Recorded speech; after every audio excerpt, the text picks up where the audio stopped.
Esensin erbin ağayın, esinlerge salayın. Kur'an ayattan gep kılıp kızıl tilim çavayın.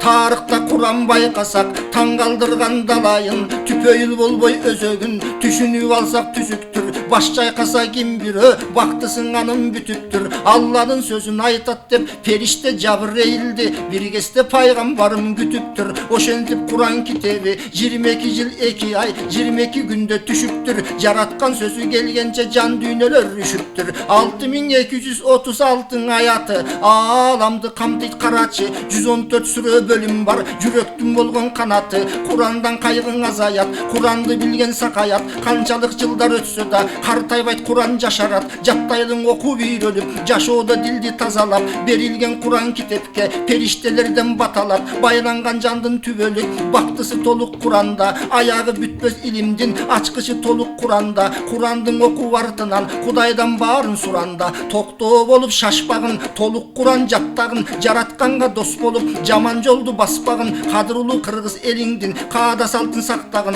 Atenengdin ardayım agemgegin aktağın. Jeregin biyik götörüp jet atаңды maktağın. Göz ötse Kur'an bağıştap göngülgön alıp barktağın. Andan son bolot buyursan Allah'dan beyiş taptayın. Bilimdüğe başıyıp bilbegendi bilip koy. Kulduğundu tüşünüp Kudayga baştın iyip koy. Jılmayudağı sadaga yıldızday janıp başkaga. Jılmayıp karap gülüp koy. 100 yılga jetpes ömür var jürögün menen tuyup koy. Orozonun malında okeyanday Kur'an'dı okugandı bilbesen oy genyeşim aytayın oyuna bekem tüyüp koy. Kur'an okugan karının kuvanıp varıp canına bir yolu kulağın töşöp uğup koy. Fatiha'nın okusan den soluğun bek bolop.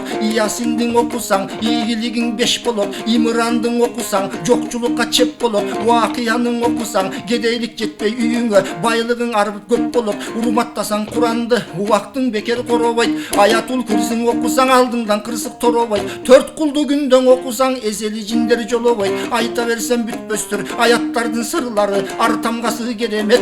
Akırettin jırgalı akıldın nuru Kur'an'gan akındın jetpe sırları. Özgöçö süyse kim jattap ökünüş bolbayt bir dağı. Juruluşsun Kur'an'ga tübölük jürögübüzdün imanın. Men Kudaydı süygön sayın arılap, merezdigim ulam taşka çavulat. Kul bolgonu kulduklardan boşodum, Kur'an menen jürögümdü darlap. Salamu aleyküm urmattуу görөрmandar. Ramazan ayının uşul gününe aman esen jetkirgen Kuday Taalaga çeksiz şükürler bolsun. Sizler menen bugün namastın ululuğu jönünde mayak kurmakbız. Bugünkü meymanımız din alımı, Kur'an'dı toluk jattağan, gökürökö saktağan bizdin ustasыбыз Zamir Raqi Mırza. Hoş geldiniz. Hazır demeçülördün jarnamasından keyin maygibizdi ulatmakçımız.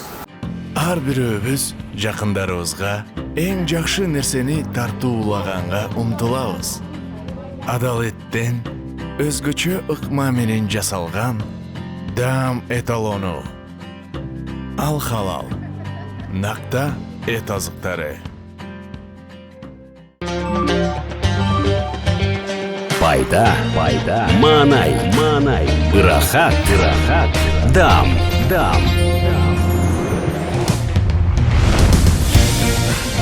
Лактобактерияларды камтыйт, манайды көтөрөт, стрессти басаңдатат, кальций булагы.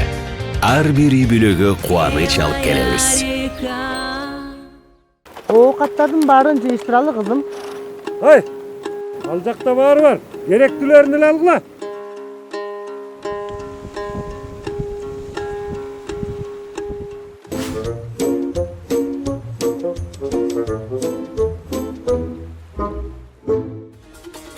Леон. Ажырай албаган бут кийим. Урматтуу карыке, Рамазанды кооздогула дейт. Рамазанда орозо карма-каргыс өзүнчө Кудай Таалага болгон кулдугубуз.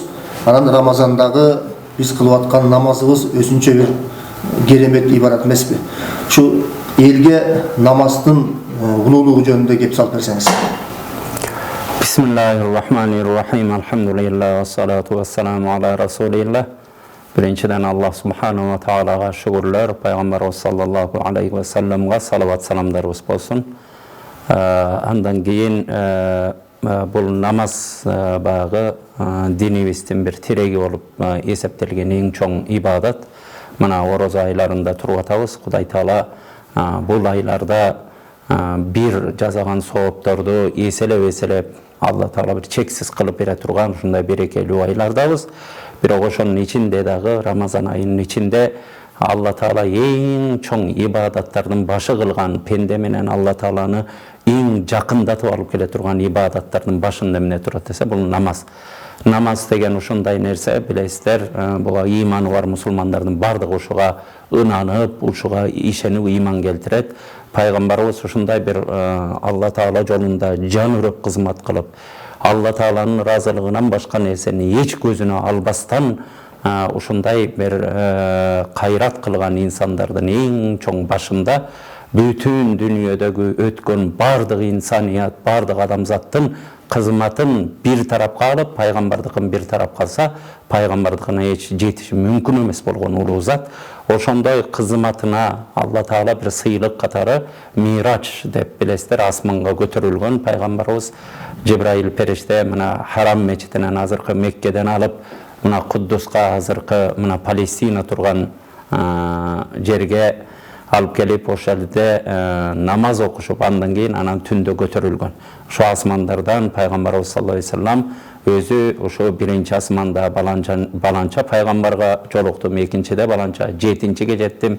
Андан өтүп анан Сидратул Мунтаха деген жайга жеткенде ошо Жибраил алейхиссалам мындан ары Мухаммед өзүң кеткениң дегенде мени менен жолдош болбойсуңбу, жо мындан ассам мен күйүп кетем деди. Деп анан Алла Таала менен чыгып жолукту деген Мирач окуясы бар. Бардыгыбыз пайгамбарыбыздын улуулугу, андан кийин ошончолу Алла Таалага берилгенде Алла Тааланын сыйлыгы болгон. Эми ошол жерлерде, ошо Алла Тааланын астына барганда Алла Таала эмне нерсе белек кылды десе, ушу 5 маал намаз ошол жерде белек катары берилген пайгамбарыбызга, пайгамбарыбыздын үммөтүнө, башкача айтканда бизге. Эми Алла Субханала Таала эң ошо асманга алып чыгып, ошол жерде белеги бул намаз болгон.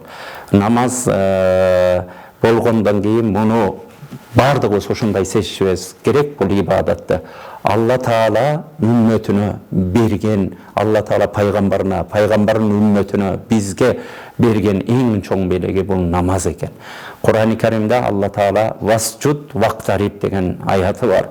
Сежде кыл, жакында дейт. Сежде кылганда ушундай биз ба сежде өзүбүздүн таманыбыз менен басып жүргөн жерлерге өзүбүздүн дене мүчөбүздүн эң мындай ыйык саналган, эң урматтуу саналган чекебизди, жүзүбүздү жерге коебуз. Ошол учурда Алла Таалага багы эң пендеси жакын болгон учурлар болот экен. Эми мунун намаздын улуулугу ушундай бир чоң нерсе, буга өтө көңүл бурушубуз керек. Эми келгенибизде намаздын ошо ибадаттардын, Алла Таалага жакындата турган нерседин, Алла Таала фарз кылган нерселердин эң башында намаз турат. Мисал үчүн аалымдарыбыз ушуну мисал кылат.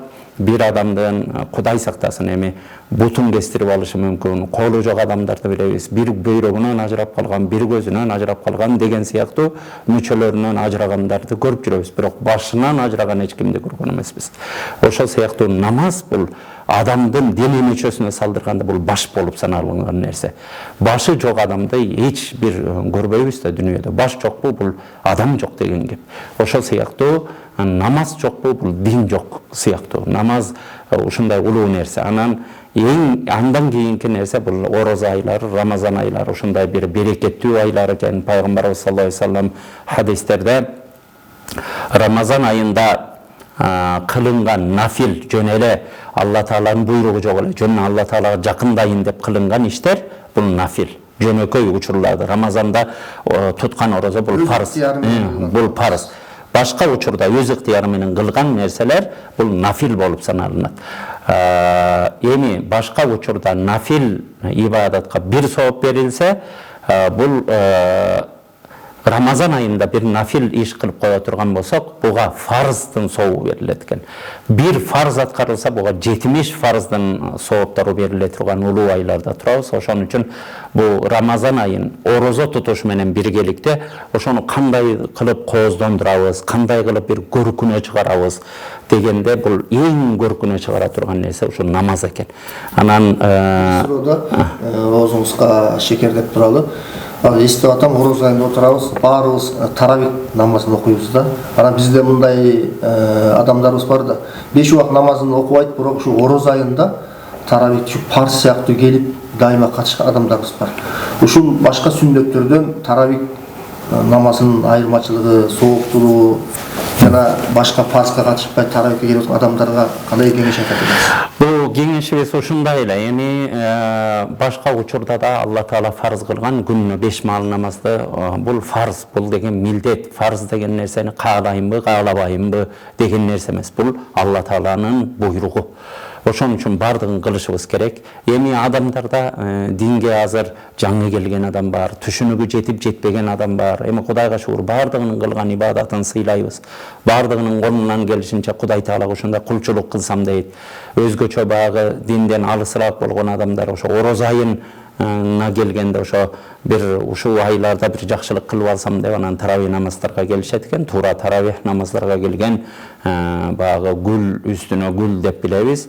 Бирок башка учурда дагы намазыңыздарды толук окуңуздар деп кайрылып кетмекчибиз. Намазды таштаган бул намаз кыямат күнүндө да эң биринчи сурала турган нерсе, пенде ушу Алла Тааланын астына барганда эң биринчи сурагы намаздан суралат экен. Намазынан аман эсен, намаздын экзаменинен аман эсен өткөн адам калганында үмүт бар дейт. Намаздан жыгылдыбы, намазга бере турган экзаменден, сынактан өтпөй калган адам калганына да үмүт жок дейт да аалымдарыбыз. Ошон үчүн Кандай жакшылык кылса да жакшылыктары эми ал Алла Таалага байланыштуу нерсе, бирок намазды ушунчалык барктайт да аалымдызаттар.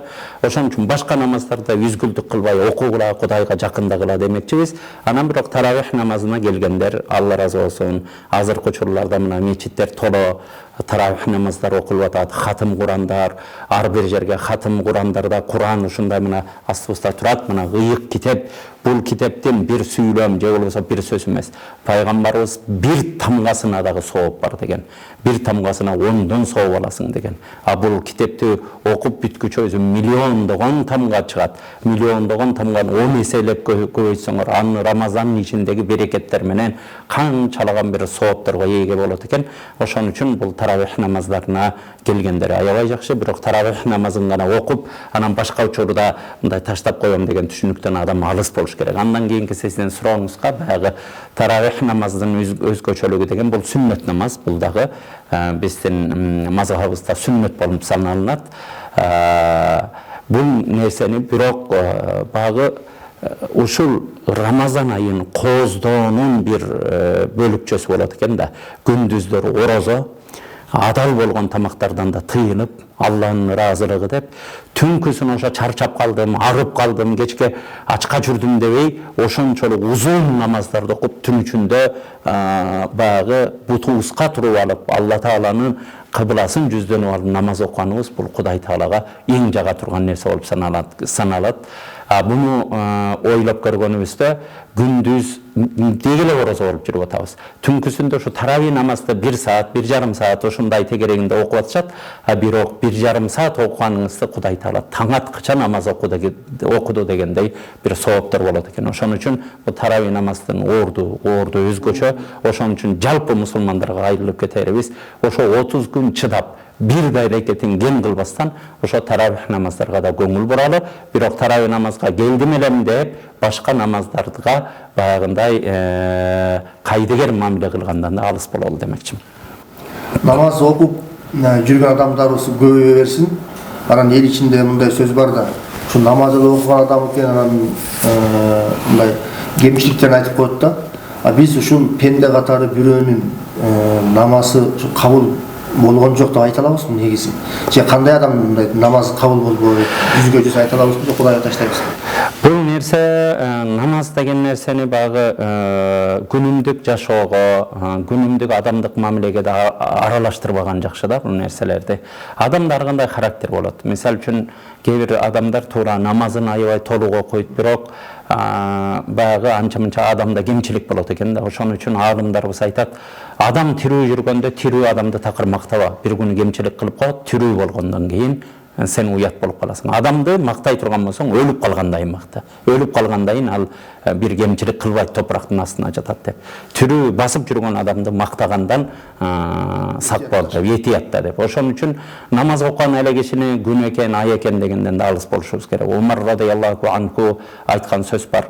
Адамды окуган намазы, туткан орозосу менен баа бербе адамга. Адамга аласа бересе кылып көр, мамиле кылып көр, ошо менен баа берилет деп.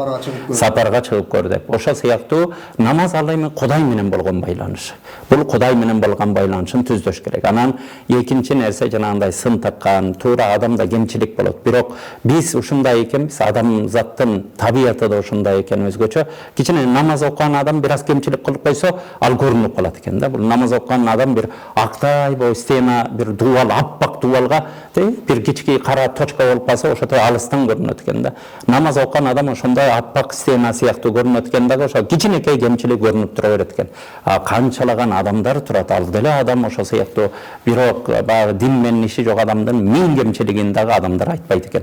Ошон үчүн мындан да этият болсок, бул дагы пенде, бул дагы адашат, бул дагы кемчилик кылат деген түшүнүктү көңүлүбүзгө сиңиришибиз керек. Анан намаз окуп жүрүп ушуну кылып койду, а кылып койду, бул кылып койду деп өзүбүздү да күнөөгө батырбайлы демекчи. Алла Таала барыбыздын намазыбызды сонун кылсын, мүнөздөрүбүздү оңдосун, бирибиз жакшы сөздөрдү айтып сүйүүбүз бекем болсун. Анан дагы бир суроо, биз эркектер чогулуп алып намаз окуп атабыз. Ошо орозо мезгилинде аялдар кандай намаз окуш керек? Алардын мечитке келиши болобу же үйдөн окуй береби? Биздин мазхабыбыз боюнча багы эркектердин мечитке келип окуганы сооптуу. Пайгамбарыбыз саллаллаху алейхи ва саллям салатул жамаати афдалу мин салатил фадди би 27 даража деп пайгамбарыбыз хадисте айтат.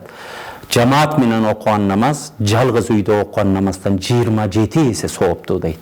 Ошон үчүн мечитке көбүрөөк кадам таштаган, көбүрөөк мечитке барып окуган эркек киши үчүн жакшы.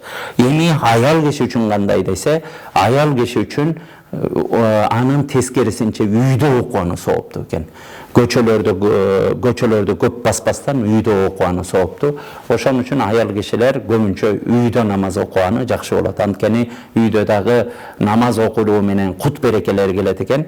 Эркек кишилер баардыгы жамаат менен болуп мечиттерде намаздарын окушат. Аялдар үйдө окуй турган болсо, мечитте кандай береке болсо, үйүндө аял кишилер окуган үйдө да ошончо береке болот деген.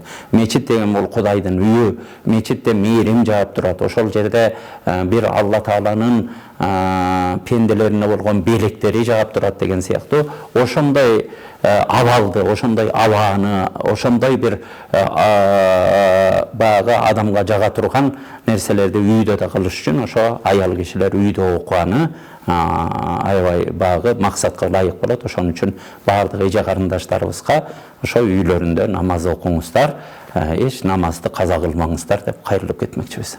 Ороз айында сапарга чыккандар бар. Анан сапарда жүргөндө 20 рекетти 8 рекеттен окуса болот дегендер бар. Эми окубай койсо деле болот. Парз намаздарды кыскартып, жеңилдик берип аткан Кудай Таала сүннөткө күнөөлөбөйт дегендей ойлор айткандар бар да. Сапардагы намаздар кандай? Эми сапарда туура биздин мазхабыбызда билесиздер, азыр биздин Кыргызстан мусулмандар дин башкармалыгынын аалымдар кеңеши былтыр 120 километр деп фатва чыгарышты. 120 километрден ашыгыраак жерге сапар кылгандан кийин ошол жерде жанагы касыр намаздар окулунат. 4 рекет фарз болгондор 2 рекетке түшүлүп окулунат. Бирок колдон келишинче сүннөттү каза кылбаш керек. Анан кээ бирөө ушундай жеңил санап эле Болды фарызды кыскартып аткандан кийин сүннөттөрдү дагы окубай койсом болот деген түшүнүү экен. Жок, андай эмес. Ар бирибиз эми илгери сапарлар өтө машаккаттуу болгон. Илгери пайгамбарыбыздын учурунда, андан кийинки табииндер учурларда адамдар ат, эшек менен жол жүрүшкөн, кумда, чөлдөрдө сапардын азабы болгон. Азыр эми сапардын азабы деле жок. Азыр Кудайга шүгүр, кажерге барсаң мечит, ысык суу, мустак суу, ушундай төшөлгөн килемдер. Азыр андай эле машаккат жок. Бирок багы фикхибизде жазылып калгандай, ошо сапарда намазыбызды кыскартабыз. Анткени бул важип, өкүм болуп эсептелинет. Муну билип туруп кыскартпай окуган адам күнөөлүү да болуп калат да бул нерседе, жана касыр намаздарда. Ошо сыяктуу эми сүннөт намаздар, таравих намазга келгенибизде колдон келсе, жөн эле муну атайылап таштаса жакшы болбойт.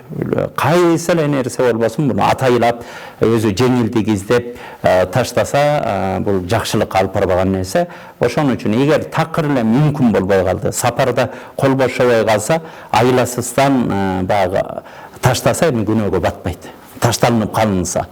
Жок, андай айыласыз болбогон сапарларда, азыркы сапарлардын 99% андай эле машаккат жаратпайт да. Анан ошондой машаккат жаратпаган жерлерде колдон келсе бул Рамазан айлары ошо бир жылда бир келип атат. Кыска убакыт, эртең күн колубуздан бул айларда чыгып кетип атат. Ай эмес, жылдар айланып кетип атат. Ошон үчүн эмки Рамазанга чейинби, бармынбы, жокмунбу деген нерседе ошо Рамазан айында мен ошо шансты, мүмкүнчүлүктү бир пайдаланып калайын, Кудайга жакындап алайын деген ниет менен эч таштабаганга аракетибизди кылалы. Бир жумада бир жакшы күн бар. Ошо жакшы күндүн ичинде дагы дуа кабыл боло турган мезгил бар дейт. Ал жума күн. Пайгамбарыбыз айтайын деп келатып, айтылбай калган экен да. Ошо жума күндө алымдардын көз карашында кайсы учур ушул дуа кабыл болот деген ишарат берген барбы? Пайгамбарыбыз саллаллаху алейхи вассалам жума күнү ушундай күн, жума күнүндө бир убакыт бар. Жыма күндө мына бир суткада 24 саат бар экен. 24 саатта канча минута, канча секунда бар. Ошо кайсы секундтун ичине, кайсы минуттун ичине Алла Таала катып койгонун эч ким билбейт. Жума күнүндө ушундай бир убакыт бар. Ошол учурларда кайсы бир пенде Кудай Тааладан алаканын көтөрүп, ошол убакытка туш болуп кала турган болсо, алакан көтөрүп кечирим, Кудайдан кечирим сураса күнөөлөрү кечирилет, рызкы сураса рызкысы берилет. Алла Тааладан эмне сураса ошол нерселер кабыл болунат деген мааниде пайгамбардын хадиси бар. Эми бул деген нерсе эмне? Бул жашырып койгон нерселер, ошондой улуу убакыттарды жашырып койгон нерселер жума күнүн эч күнөөсүз өткөрсүн деген маани. Ар бир минутасын ошол минут болуп калбасын, ошол секунд болуп калбасын. Ошол секундта мен бир күнөө иш кылып, жалган айтып, чагымчылдык кылып, адамдарды бири-бирине тукуруп, же болбосо уурулук кылып, же болбосо бир беймани иш аракеттер менен аракеттенип, ошондой учурду ошондой абал менен өткөрбөйбөйүн деп адам сак болсун деген кеп. Жума күнүн ошондой бир этияттык менен Кудайга жакындоо менен өткөргөн бир эң жакшы нерсе болот. Эми алым сиздин сурооңузга улай, алымдарыбыз көбүнчө бул нерсени ошо кээ бир алымдарыбыз асыр намаздан кийин болушу мүмкүн деген алымдарыбыз бар. Кээ бирөө жума намаздын убактысында деп. Анан көбүнчө алымдар ошо шам куфтан учурлардагы убакыттарды өтө пайдалангыла. Биздин оюбузда ошол убакыттарда ошо пайгамбарыбыздын ишарат кылган убактысы ошол убакыттарда келип калат дейт. Ошон үчүн кайсы эле убакыт болбосун жума намазда ошо жума күнү киргенде мына 4-күн асыр намаздан кийин жума күнүнө ойт, ошондон ошо айылантып ошо жума күнүн толук бир жакшылык менен Алла Тааланын үмүт кылуу менен өткөрүү ар бирибизге баягы артыкчылык болуп саналат. Намаздын түрлөрү көп эмеспи? Бирок 5 убакыт намаз сөз милдеттүү түрдө. Бул намаз өйдө, бул намаз ылдый деп айта албайбыз. Бирок кайсы намазда дуаны көбүрөөк кылыш керек? Мен кээ айтат, мисалы үчүн ошо айткандай асыр намазынан кийин, парсынан кийин сөзсүз дуа кабыл болот деген. Бул баягы бизде хафизу аля салавати ва салатил вуста ва куму лиллахи канитин деп Кур'ан-ы Каримде айтат. Силер намазыңарды сактагыла, намаздарыңарды дейт. Өзгөчө hafizu ala salavati ve salatil vusta deb ortoңку namazыңарды деген. Анан ortoңку намаз кайсы деген учурларда көптөгөн аалымдар ошо асыр намазын ortoңку намаз болот. Багымдат пешин биягы шам куфтан ortoңку намаз асыр намазы деп ишарат кылгандар бар. Кээ бир аалымдар 5 намазды эле 5 мал намазын эле кайсынысы ortoңкусу экенин билбейбиз. Баарын ортосу деп чыгара берсек болот деп. Анткени баягы асыр намазын көбүрөөк ortoңку намаз деп ишарат кылган аалымдар эмне дегенде ошо асыр учурларында адамдардын тиричиликтеги кылган аракеттер өтө көп болот экен. Айыл жергелеринде ошо асыр учурларда мал сал менен аракет болот экен. Дыйкандар да ошо асыр учурларда баягы күн салкындап калган учурларда ошол жерде бир иштерин кылып алайын дейт экен. Кайсы эле адамга дүнүйөлүк тиричиликти кылыш ошо асыр учурларда, асыр намазынын учурунда өтө маанилүү учур болот экен. Бирок ошого өтө белги берилип айтылгандай. Эми намаздардын кайсы эле намазда болбосун, бир намазда өзгөчө ушунда дуа кыл, ул десе адамдардын бардыгы ошого асылып башкасына маани бербей коюшу мүмкүн. Намаздын бардыгы улук. Намаздын кайсындай дегенде, намаздын бул жүрөктөн окулганы Кудайга кабыл болот. Пайгамбарыбыз саллаллаху алейхи вассалам хадисте айткан, кээ бирөөлөр намаз окуйт, өзүн жатып туруп чарчаткандан башка пайда таппайт. Кээ бир адамдар орозо тутат, ачка болуп, суусап, кыйналгандан башка пайда таппайт дейт. Булар кимдер дегенде, ихласы жок. Ошо нерсени иптеп эле баягы милдеттен утулуп коеюн деген нерсе болуп кала турган болсо, ниет ошондой болуп кала турган болсо, Алла Таала ошо чарчагандан башка пайда бербейт экен. Ошон үчүн ар бир намазыбызга ошондой бекем болушубуз керек. Табииндердин учурларында пайгамбарыбызды көргөн адамдар, сахабаларды көргөн адамдар табииндер дейт. Ошол учурда такыбалык ушунчай күчөгөн экен. Анан кайсы бир учур болуп калат, ошол учурда бир согуш, уруш болуп калат экен, мекенин сактап башка. Анан бир табиинден ошо бутуна жаракат алып, буту ириң чаап өйдө кетип атканда ал кезде табуттар келип бул бутту кесип салыш керек. Кеспесе ошо ириң чаап өлүп калат, коркунуч бар дегенде, эмне кылып кесебиз? Эми кескенде бул чыдабайт. Ал кезде азыркыдай наркоз башка жок экен. Ошол учурларда бир чөптөрдү алып келишет экен. Ошо чөптөрдү алып келгенде адам мас сыяктуу болуп, акылынан ажырагандан кесип салабыз деп. Ошенткен учурларда табиин жок дейт экен. Мен акылымдан ала турган нерсени мен оозума салбайм. Мени башкача кескиле, кандай? Бул ириң чаап кетет. Өзүң жан деген аманат дегенде мен намазга турам. Намазга турганда ошондой сезбей калма адатым бар дейт экен. Анан ошондо кесип салгыла деп, намазда сеждеге кеткенде, кескенде эч бир кың деп үн чыгарбаган экен. Анткени ошончолук берилип, ошончолук намазда Алладан башканы унутуп калган дейт адамдарчы. Бирок булар бизге дастан болуш керек. Болчу жүрөгүбүздө адамдар намазды кантип окуган. Пайгамбарыбыз саллаллаху алейхи вассаламдын сахабалары ушундай катар турат элек намазга турганда ошо боо жиликтердин бири-бирине кошулгандагы ичиндеги суулардын үндөрү бири-бирине ошо намаздан коркуп титирегенден ошо суулардын үндөрү бири-бирибизге угулуп турат эле дейт. Эки жилектин кошулган жерлеринде.